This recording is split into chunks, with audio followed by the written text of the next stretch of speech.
ৰাজ্যৰ প্ৰাক্তন ডিজিপি নিশিনাথ চাংকাকতিৰ পৰলোক প্ৰাপ্তি 90 বছৰ বয়সত দেওবাৰে সন্ধিয়া শেষ নিশ্বাস ত্যাগ চাংকাকতিৰ। গুৱাহাটীৰ এখন চিকিৎসালয়ত চিকিৎসাধীন আছিল প্ৰাক্তন IPS বিষয়াগৰাকী।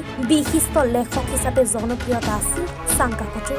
অসম আৰক্ষীৰ সঞ্চালক প্ৰধানৰ দায়িত্ব লৈছিল 1988 চনত।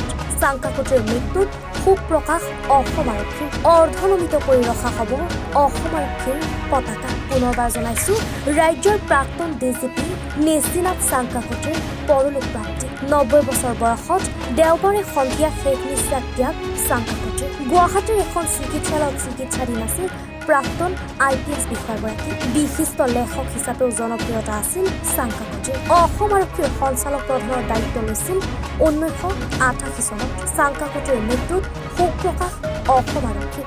অৰ্ধনমিত কৰি ৰখা হ'ব অসম আৰক্ষীৰ পতাকা। জুবিন গাৰ্গৰ গীতসমূহৰ ওপৰত আধাৰিত গানে কি আনে নামৰ এটা সুন্দৰ অনুষ্ঠান আপোনালোকৰ ওচৰলৈ আহি আছে অতি শীঘ্ৰে। অহা 15 আগষ্টৰ পৰা ধেমাজিৰ পৰা প্ৰথম অডিশ্যন আৰম্ভ হ'ব আৰু সেই অডিশ্যনৰ যোগেদি বিভিন্ন কণ্ঠশিল্পীসকলে যিসকলে এই অনুষ্ঠানত যোগদান কৰিব বিচাৰে তেওঁলোকে এই অডিশ্যনৰ যোগেদি আগবাঢ়ি আহক আৰু জুবিন গাৰ্গৰ বহুত ভাল লগা গান আমি সদায় শুনি আহোঁ। আৰু আপোনালোকৰ যদি ভাল লগা গান থাকে জুবিন গাৰ্গৰ আপোনালোকে গাই ভাল পায় তেন্তে অডিশ্যনত যোগদান কৰক। মোৰ ফালৰ পৰা আন্তৰিক শুভকামনা থাকিল এই সম্পূৰ্ণ অনুষ্ঠানটোলৈ। ধন্যবাদ।